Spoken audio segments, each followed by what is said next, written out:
I've always heard that the respiratory system is not limiting your endurance performance, so you shouldn't train it because it is not a limiting factor when it comes to VO2 max and those types of measures. So in this video, I'm going to try and tackle the topic of training your respiratory system, the endurance side of it, the strength side of it, the CO2 tolerance side of it, because newsflash, you can train your respiratory system.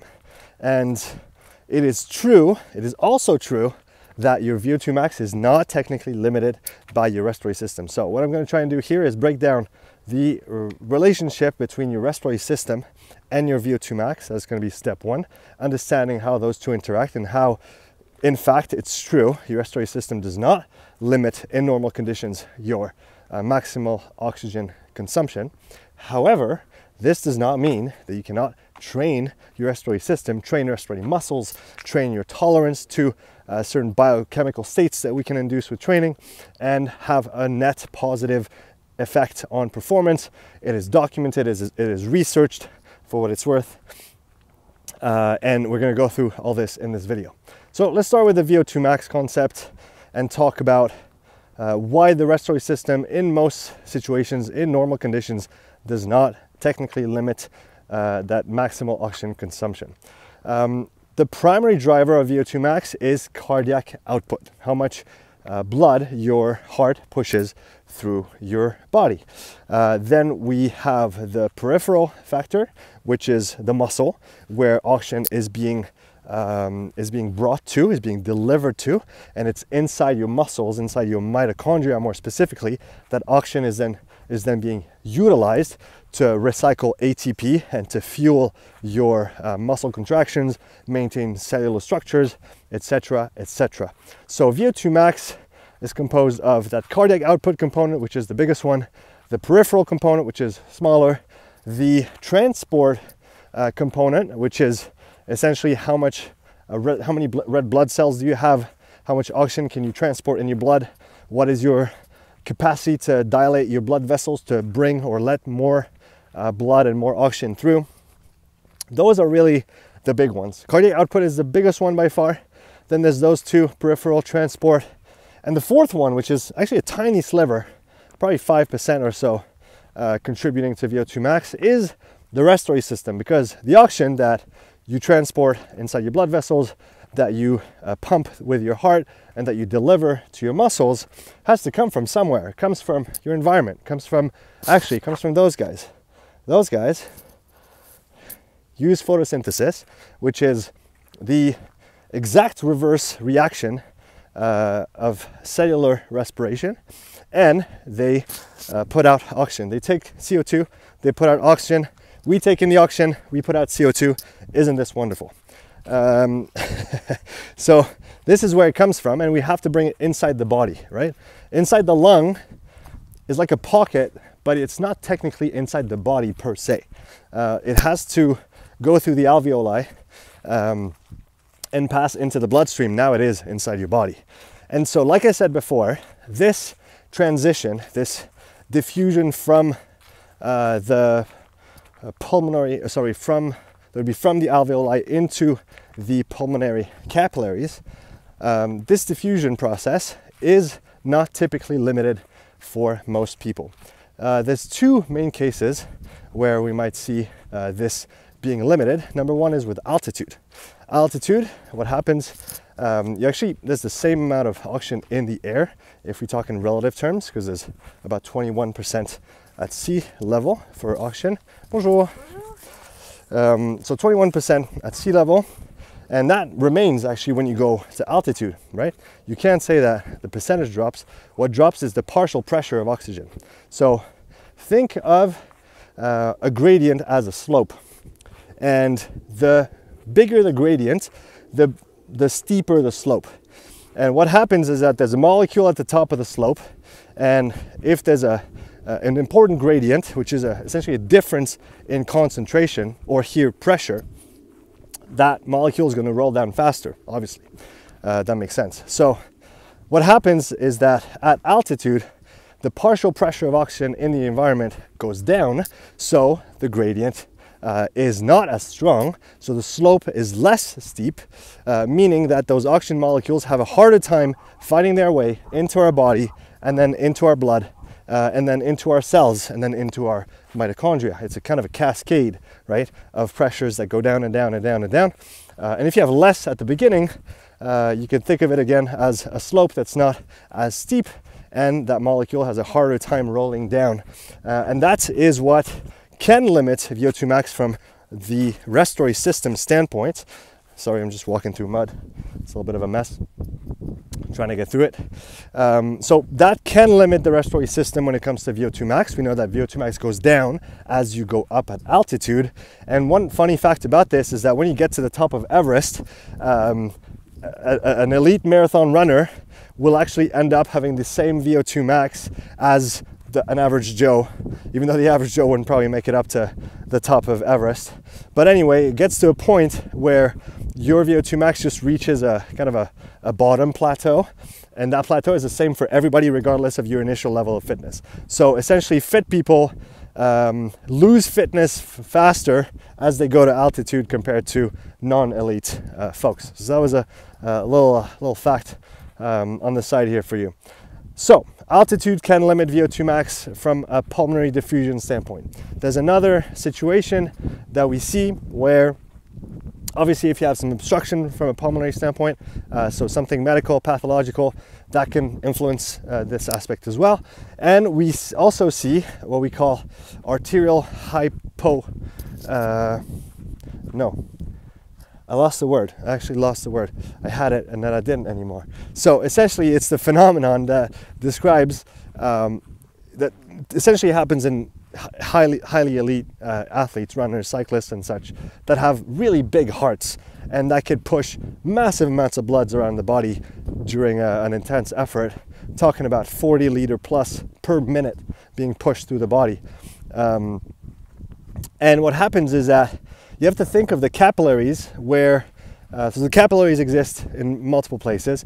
There's the pulmonary capillaries where the oxygen goes from the lung into the bloodstream. There's also the peripheral capillaries where the oxygen is going to go from the blood into the cell, into the muscle, okay?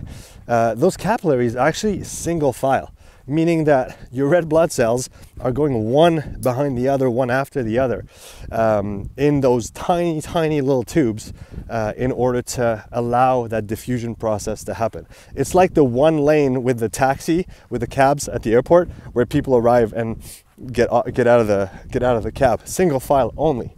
And what happens with those profiles that have massive cardiac outputs is that single file turns into like a single file highway. They go so fast, those little red blood cells go so fast that they don't actually have time to be loaded with oxygen. So think about a cab again that's going way too fast and can't slow down enough to pick up its passengers, can't slow down enough to pick up the oxygen. And that's what seems to happen in I think it's about 10 to 15% of elite endurance athletes. And essentially, arterial hypoxemia. So arterial hypoxemia is this phenomenon that I just described, where the red blood cells transit so fast through the pulmonary capillaries that they don't even have time to load oxygen on them. And what we see is a decrease in arterial blood saturation, which is normally between 98 and 99% saturation, and that can drop below 94. And once we drop below 94, that's typically where we see a negative impact on performance, a negative impact on VO2 max. So those are two known cases where the respiratory system is technically a limiting factor in regards to VO2 max, but they're kind of edge cases, right? So this is why typically people say your respiratory system is not limiting your endurance performance. And if we talk about VO2 max, it's true in most cases. That being said, now we can go to chapter 2 and we could talk about training your respiratory system, training your respiratory muscles, and those different things. We know, and it's been documented for years now, we know that you can make your diaphragm stronger. Diaphragm is your primary inspiratory muscle. So it's like a parachute inside your rib cage, just behind your solar plexus actually. And when you inhale, it's going to flatten down. And what's happening when it does this, it increases the intrathoracic cavity space, the volume. What happens if volume drops in here, but the pressure stays the same around? Air goes in. That's how you inhale. You create a gradient between the outside world and the inside of your lungs by increasing the volume available in the lungs. And so the air kind of just falls in. The diaphragm is the primary inspiratory muscle. You can train it, you can make it stronger. And we've seen that with devices like the Power Breathe, for example, which is one of the most basic and well-studied tools on the market when it comes to respiratory training. And that is going to improve the strength of your respiratory muscles, the economy of your respiratory muscles. And there's another phenomenon I didn't talk about before, which I think in the context of respiratory training has to be addressed and has to be understood. And that phenomenon is called the respiratory metaboreflex. So it's a metabolic reflex from the respiratory muscles. And what this means is that you're doing something hard, okay? You're training, you're running. Your brain, we'll take the central governor idea, kind of decides of everything that's going on, even though that's not exactly what I mean, right? So for the Noakes haters, don't come at me, bro, because it's not what I mean. But anyway, the brain decides. The brain kind of regulates everything that's going on in the body, distributes resources, makes sure it can stay lit, stay awake. And so obviously it's going to prioritize itself, and it's going to prioritize your vital organs. But then the next thing that it prioritizes, contrary to what we might think, it's not, say, your legs when you're running or cycling. It's actually your diaphragm and your respiratory muscles, because you could stop running, you'll be fine. If you stop breathing, you'll die. So you can stop running, but you can't stop breathing. And this is why the respiratory muscles are always have priority on the locomotor muscles, even during a hard effort. Meaning that if your respiratory system or respiratory muscles show signs of fatigue, well, guess what? The brain is actually going to shrink your vessels that bring blood and oxygen to your legs and dilate the ones that bring oxygen and blood to your respiratory muscles. So it's actually going to take resources away from you completing the task you're trying to accomplish with your hard training session because your respiratory muscles are fatiguing. And this is, again, a very well understood phenomenon. I did a great podcast quite a couple of years back with a guy called Jerome Dempsey, considered as the grandfather of respiratory physiology, one of the pioneers in the field. We talked about many studies that he put together, and this is really central to respiratory training. So essentially this, if there's no other argument, I would say that is the one. By training your respiratory muscles, you make them more endurant, you make them stronger and less susceptible to that respiratory metaboreflex. And by training this, you can dampen this reflex, and so you keep more blood, more oxygen for your legs, for the task that you're going through, rather than just fueling your respiratory muscles. Respiratory muscles in a highly trained person that can consume at least 15 to 20% of your VO2 max. So you're at VO2 max, and you know that's when you're breathing the hardest, that's when your respiratory muscles are taxed the most, it's at high intensity. Your respiratory muscle in a trained person, highly trained person, 15 to 20%. I even have a colleague that thinks that this might be a little bit higher in some. So think about it, 20% of the oxygen that you consume goes towards fueling your respiratory muscles. And again, they're muscles like any other muscle. So you can train it. You can train it. You can make it stronger. You can make it more endurant.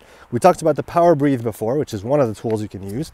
Another tool that I love, and disclaimer, I'm affiliated with Isocapnic, the company that produces the Breathe Way Better, which in my mind is the best respiratory training tool on the market currently. And also very interesting because it allows you to maintain an isocapnic state. What does that mean? Isocapnic, so identical, the same, like isometric, no contraction without movement. per se.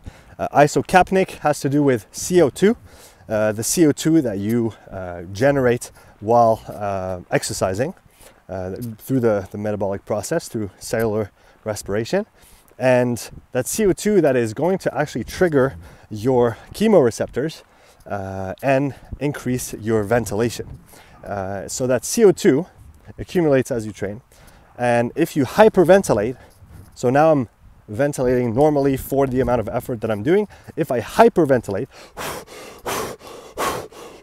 start moving a lot more air that I need to currently, what's going to happen to my CO2 levels? They're going to drop.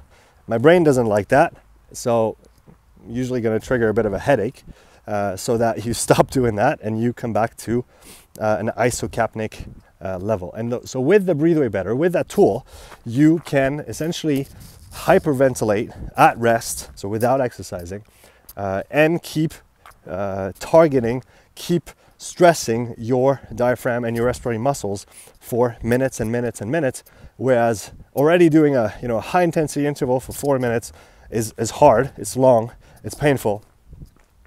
But that's really one of the only ways to really target your respiratory muscles during exercise, because at low intensity you don't really need to breathe hard.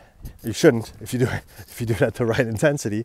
Medium intensity, it's going to be sustained, but it's really not going to be maximal.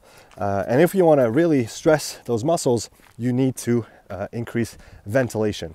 And that tool allows you to move significant amounts of air at high rates while not exercising. So kind of, you call it kind of targeted or specific or dissociated training of the respiratory muscles. Because yes, you can train them during exercise, but again, that allows you to add a layer of stress on them. I would say those are the two main tools that you want to be looking at when it comes to training your respiratory system, because it covers the strength side with the Power Breathe, which is a resistance device, and it covers the capacity, volume, coordination side with the Breathe Way Better. Now, where to start? I would start with the Breathe Way Better, not because I work with them. And by the way, even if I wasn't working with them, I would tell you the exact same thing as I'm telling you now. It's a great piece of kit. It's very simple to use, and it's highly beneficial for endurance folks and beyond. I've got CrossFitters that use it. I've got high rocks people that use it. I've got strength training people or powerlifters, weightlifters that use it. It's really a very versatile tool. And I would start with the Breathe Way Better because it forces you and it allows you to use your whole range of breathing. Range of breathing would be the kind of the depth of your breath. And because there's no resistance with the Breathe Way, there's only a bag that is going to retain your CO2 that you're going to be rebreathing, so you keep those levels steady. Because there's no resistance, you can really essentially think of a full range of motion squat, right? When you teach someone to squat, do you want them to do a quarter squat, or do you want them, obviously if they have the right mobility, blah, blah, blah, do you want them to do a full squat, right? Full range first.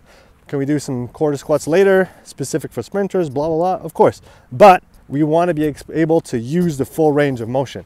So start by training that with your breathing. The problem being that with a resistance device like the Power Breathe, you have that resistance. And when you apply resistance to breathing, one of the particular things about it is that it is going to limit the volume you can move or the range that you can use. Simply because your ability to breathe in is based on how much inspiratory pressure you can generate, right? And the resistance obviously that is there. So you can think of it that way. If you give a full exhale and then you try to breathe in from empty lungs, it's a lot easier than trying to bring in the last 5% of air when your lungs are already full. And you can test that by pausing this video and trying. Breathe all the way out. Take a hard breath in and feel how much resistance is there. And now you fill up your lungs. And then you try to take even more air in, and you see that it's not going anywhere because there's just no more space, or the pressure inside is too much. You can't pack in any more air, at least not that easily. And so by applying a resistance to the breath, you're actually going to limit how much air you move. And in my book, volume and coordination of breath is a lot more important, or at least it's hierarchically above the strength component. So it'd start with the endurance side, with the coordination side, and then I would progress and integrate some strength work, some resistance work with the power breathe as well. There's also the topic of CO2 tolerance, and that's something that can be trained. You can train yourself. There's great books such as The Oxygen Advantage, worst title in the history of books, because it really just talks about all the benefits of CO2. I like this book. I don't love this book. I find it goes a little too far sometimes on the all the miraculous benefits of CO2. I'm convinced of the benefits of this type of work, but maybe not to the extent that they promote in the book. But that detail aside, there's great ways to train yourself to be less sensitive to that CO2 kind of threshold or stimulus or signal to your brain that you need to breathe. Because actually, when you need to breathe more air, it's not because you're lacking oxygen. You're not gonna die, right? It's just that the CO2 is too high for you to tolerate. This is what triggers ventilation. So by training yourself to simply better tolerate those levels of CO2, you are going to be less inclined to need to breathe a lot, need to breathe faster, and in that way you can control your breathing better. And we know that this strategy that you can apply during races, during competitions, in the context of sport performance, in order to manipulate your breathing and improve your performance. Now, when it comes to the respiratory training itself, respiratory muscle training more specifically, there's a great paper by Tomek Kowalski, posted in April 2024, so just last year, who looks at a nice review of the application of respiratory muscle training in endurance sports.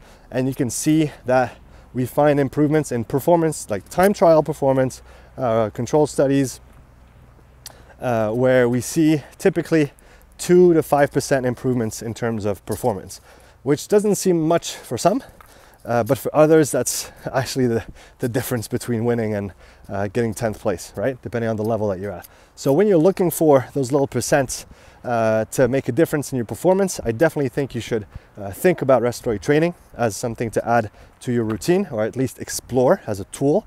Again, it's not magical. It's a tool that you can use, like strength training, like endurance training, like all those other sides of training that we have access to.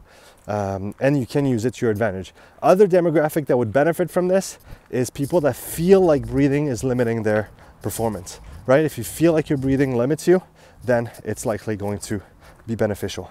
Thanks for watching this video. Leave me a comment and what you would like to hear about in the next one. Take care.